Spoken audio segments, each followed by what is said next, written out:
છોટાઉદેપુરમાંથી સમાચાર મળી આવ્યા છે। છોટાઉદેપુર જિલ્લાના બોડેલી તાલુકાના કોસિન્દ્રા ગામે રાજપૂત સમાજનો 23મો ભવ્ય સમૂહ લગ્ન ઉત્સવ ઉત્સાહભેર યોજાયો હતો। બાપુશ્રી ભારતસિંહજી સોલંકી સેવા ઉદ્યાન ખાતે આયોજિત આ મંગલ પ્રસંગે 26 યુગલોએ પ્રભુતામાં પગલાં માંડી અને દાંપત્ય જીવનની નવી શરૂઆત કરી હતી।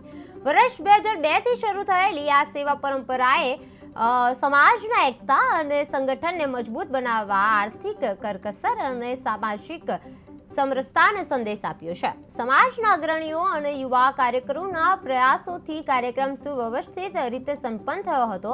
આ અવસરે સખીડા વિધાનસભાના ધારાસભ્ય અભયસિંહજી તડવી સહિત રાજકીય અને સામાજિક આગેવાનો ઉપસ્થિત રહી અને નવ દંપતીઓને આશીર્વાદ પાઠવ્યા હતા।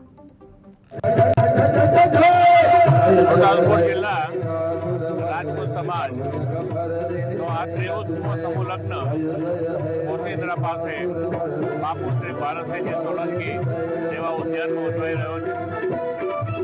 આ 23મો સમૂહ લગ્ન છે અને આ સમૂહ લગ્નની શરૂઆત પણ આ સમાજના યુવાનોની એક મીટિંગ 25 વર્ષ પહેલા રાજવાસના મુકામે થયેલી,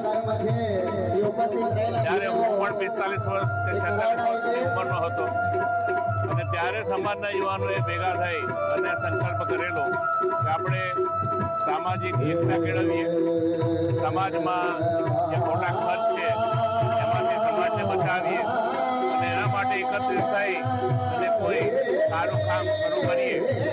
એના ભાગરૂપે અમે લગભગ 24 વર્ષ પહેલા નસવાડી